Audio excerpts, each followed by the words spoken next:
मैं गणेश जी को प्रणाम करता हूँ, शिव जी को प्रणाम करता हूँ, विष्णु भगवान को प्रणाम करता हूँ, ब्रह्मा जी को प्रणाम करता हूँ, सभी देवी देवताओं, यक्षों, पितरों सभी को प्रणाम करता हूँ।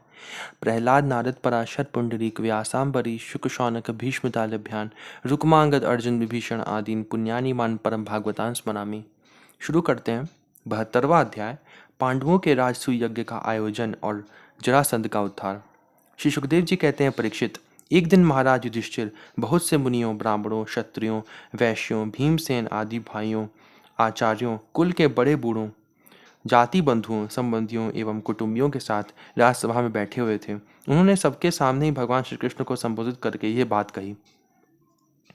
धर्मराज युधिष्ठिर ने कहा, गोविंद, मैं सर्वश्रेष्ठ राजसूय यज्ञ के द्वारा आपका और आपके परम पावन विभूति स्वरूप देवताओं का यजन करना चाहता हूँ। प्रभु, आप कृपा करके मेरा यह संकल्प पूरा कीजिए।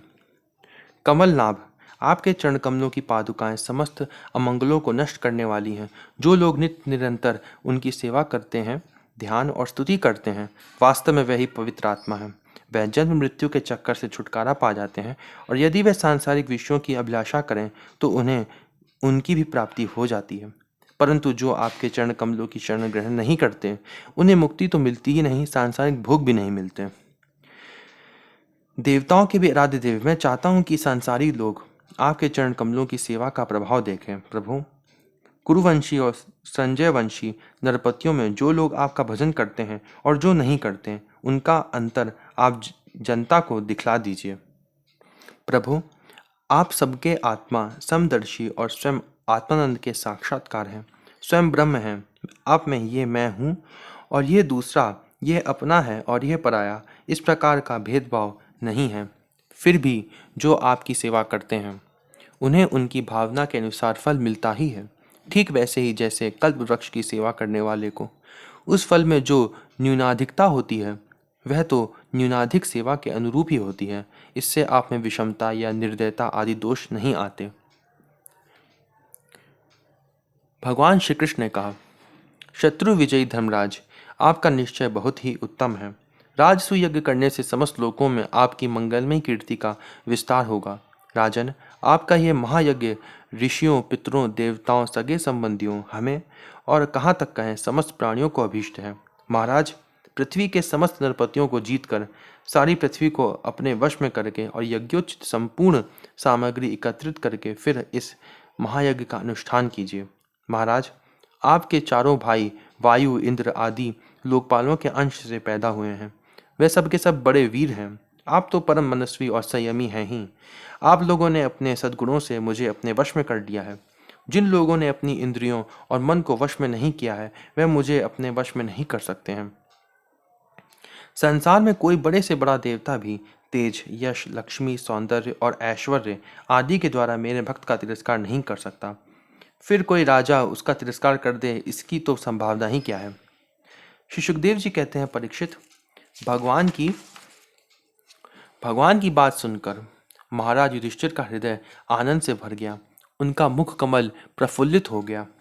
अब उन्होंने अपने भाइयों को दिग्विजय करने का आदेश दिया। भगवान श्री कृष्ण ने पांडवों में अपनी शक्ति का संचार करके उनको अत्यंत प्रभावशाली बना दिया था। धर्मराज युधिष्ठिर ने संजय वंशी वीरों के साथ सहदेव को दक्षिण दिशा में दिग्विजय करने के लिए भेजा।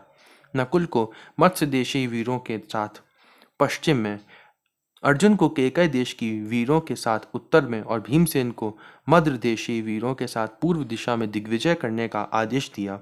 परीक्षित, उन भीमसेन आदि वीरों ने अपने बल पौरुष से सब ओर के नरपतियों को जीत लिया और यज्ञ करने के लिए उद्यत महाराज युधिष्ठिर को बहुत सा धन ला कर दिया। जब महाराज युधिष्ठिर ने यह सुना कि अब तक जरासंध पर विजय नहीं प्राप्त की जा सकी, तब वह चिंता में पड़ गए। उस समय भगवान श्री कृष्ण ने उन्हें वही उपाय कह सुनाया जो उद्धव जी ने बतलाया था। उस समय भगवान श्री कृष्ण ने उन्हें वही उपाय कह सुनाया जो उद्धव जी ने बतलाया था। परीक्षित, इसके बाद भीमसेन, अर्जुन और भगवान श्री कृष्ण ये तीनों ही ब्राह्मण का वेश धारण करके गिरिव्रज गए। वही जरासंध की राजधानी थी। राजा जरासंध ब्राह्मणों का भक्त और गृहस्थोचित धर्मों का पालन करने वाला था। उपरोक्त तीनों क्षत्रिय ब्राह्मण का वेश धारण करके अतिथि अभ्यागतों के सत्कार के समय जरासंध के पास गए और उससे इस प्रकार याचना की, राजन, आपका कल्याण हो। हम तीनों आपके अतिथि हैं और बहुत दूर से आ रहे हैं। अवश्य ही हम यहाँ किसी विशेष प्रयोजन से ही आए हैं, इसलिए हम आपसे जो कुछ चाहते हैं वह आप हमें अवश्य दीजिए। तितिक्षु पुरुष क्या नहीं सह सकते, दुष्ट पुरुष बुरा से बुरा दुष्ट पुरुष बुरा से बुरा क्या नहीं कर सकते, उदार पुरुष क्या नहीं दे सकते, और समदर्शी के लिए पराया कौन है। जो पुरुष स्वयं समर्थ होकर भी इस नाशवान शरीर से ऐसे अविनाशी यश का संग्रह नहीं करता जिसका बड़े बड़े सत्पुरुष भी गान करें, सच पूछिए तो उसकी जितनी निंदा की जाए थोड़ी है। उसका जीवन शोक करने योग्य है। राजन, आप तो जानते ही होंगे, राजा हरिश्चंद्र रंतिदेव केवल अन्न के दाने बीन चुनकर निर्वाह करने वाले महात्मा मुदगल, शिबी, बलि, व्याध और कपोत आदि बहुत से व्यक्ति अतिथि को अपना सर्वस्व देकर इस नाशान शरीर के द्वारा अविनाशी पद को प्राप्त हो चुके हैं। इसलिए आप भी हम लोगों को निराश मत कीजिए। श्री सुखदेव जी कहते हैं, परीक्षित, जरासंध ने उन लोगों की आवाज, सूरत, शक्ल और कलाइयों पर पड़े हुए धनुष की प्रत्यंचा की रगड़ के चिन्हों को देखकर पहचान लिया कि ये तो ब्राह्मण नहीं क्षत्रिय हैं। अब वह सोचने लगा कि मैंने कहीं ना कहीं इन्हें देखा भी अवश्य है। फिर उसने मन ही मन ही विचार किया कि ये क्षत्रिय होने पर भी मेरे भय से ब्राह्मण का वेश बनाकर आए हैं। जब ये भिक्षा मांगने पर ही उतारू हो गए हैं, तब चाहे जो कुछ मांग ले मैं इन्हें दूंगा। याचना करने पर अत्यंत प्यारा दुस्त्यज शरीर देने में भी मुझे हिचकिचाहट ना होगी। विष्णु भगवान ने ब्राह्मण का वेश धारण करके बलि का धन, ऐश्वर्य सब कुछ छीन लिया। फिर भी बलि की पवित्र कीर्ति सब ओर फैली हुई है और आज भी लोग बड़े आदर से उसका गान करते हैं। इसमें संदेह नहीं कि विष्णु भगवान ने देवराज इंद्र की राजलक्ष्मी बलि से छीनकर उन्हें लौटाने के लिए ही ब्राह्मण रूप धारण किया था। दैत्यराज बलि को यह बात मालूम हो गई थी और शुक्राचार्य ने उन्हें रोका भी, परंतु उन्होंने पृथ्वी का दान कर ही दिया। मेरा तो यह पक्का निश्चय है कि यह शरीर नाशवान है। इस शरीर से जो विपुल यश नहीं कमाता और जो क्षत्रिय ब्राह्मण के लिए ही जीवन धारण नहीं करता, उसका जीवन व्यर्थ है। परीक्षित, सचमुच जरासंध की बुद्धि बड़ी उदार थी। उपयुक्त विचार करके उसने ब्राह्मण वेशधारी श्री कृष्ण, अर्जुन और भीमसेन से कहा, ब्राह्मणों, आप लोग मन चाहे वस्तु मांग लें। आप चाहे तो मैं आप लोगों को अपना सिर भी दे सकता हूं। भगवान श्री कृष्ण ने कहा, राजेंद्र, हम लोग अन्न के इच्छुक ब्राह्मण नहीं हैं, क्षत्रिय हैं। हम आपके पास युद्ध के लिए आए हैं। यदि आपकी इच्छा हो तो हमें द्वंद्व युद्ध की भिक्षा दीजिए। देखो, ये पांडुपुत्र भीमसेन है और ये इनका भाई अर्जुन है, और मैं इन दोनों का मैं मेरा भाई तथा आपका पुराना शत्रु श्री कृष्ण हूँ। जब भगवान श्री कृष्ण ने इस प्रकार अपना परिचय दिया, तब राजा जरासंध ठठाकर हंसने लगा और चिढ़कर बोला, अरे मूर्खों, यदि तुम्हें युद्ध की इच्छा है तो लो, मैं तुम्हारी प्रार्थना स्वीकार करता हूँ। परंतु श्री कृष्ण, तुम तो बड़े डरपोक हो। युद्ध में तुम घबरा जाते हो। यहाँ तक कि मेरे डर से तुमने अपनी नगरी मथुरा भी छोड़ दी तथा समुद्र की शरण ली है। इसलिए मैं तुम्हारे साथ नहीं लड़ूंगा। ये अर्जुन भी कोई योद्धा नहीं है। ये तो अवस्था में मुझसे छोटा, दूसरे कोई विशेष बलवान भी नहीं है। इसलिए ये भी मेरे जोड़ का वीर नहीं है। मैं इसके साथ भी नहीं लड़ूंगा। रहे भीमसेन, यह अवश्य ही मेरे समान बलवान मेरे जोड़ के हैं। जरासंध ने यह कहकर भीमसेन को एक बहुत बड़ी गदा दे दी और स्वयं दूसरी गदा लेकर नगर से बाहर निकल आया। अब दोनों रणोन्मत्त वीर अखाड़े में आकर एक दूसरे से भिड़ गए और अपनी वज्र के समान कठोर गदाओं से एक दूसरे पर चोट करने लगे। वह दाएं बाएं तरह तरह के पैंतरे बदलते हुए ऐसे शोभायमान हो रहे थे मानो दो श्रेष्ठ नट रंगमंच पर युद्ध का अभिनय कर रहे हों।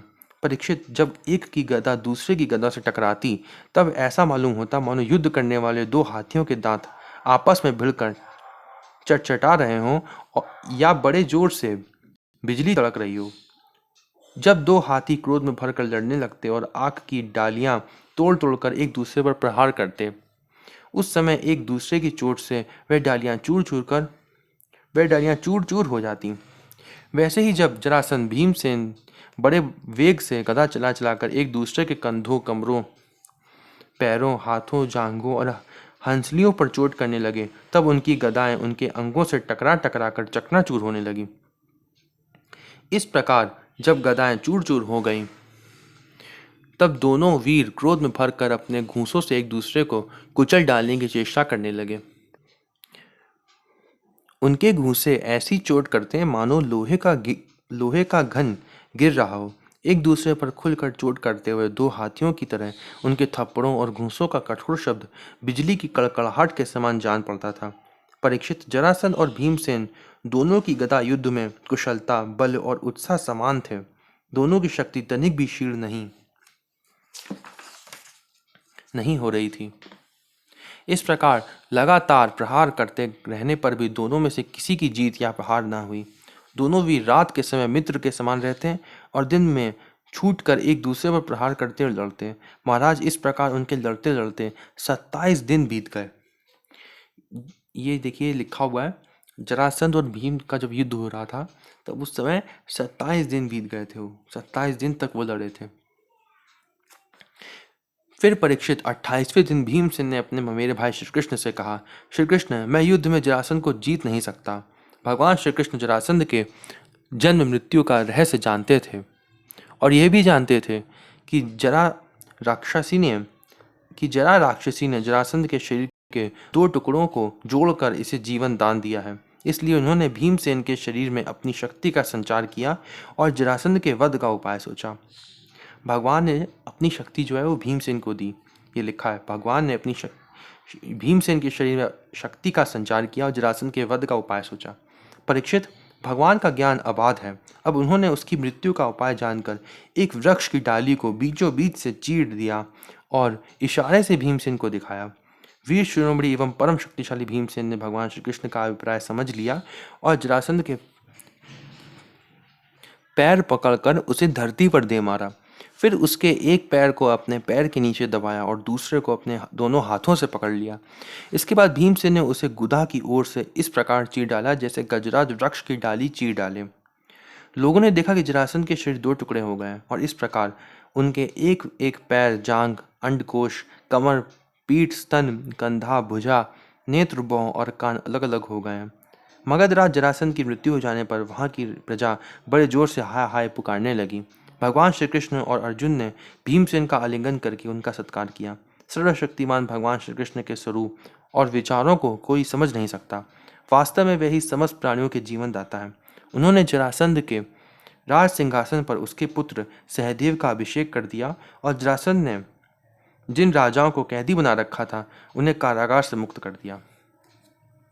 ये अध्याय यहीं पे समाप्त होता है। हम लोग अगला अध्याय अगली वीडियो में पढ़ेंगे। जरासंध के जेल से छूटे हुए राजाओं की विदाई और भगवान का इंद्रप्रस्थ लौट आना। ओम नमो भगवते वासुदेवाय।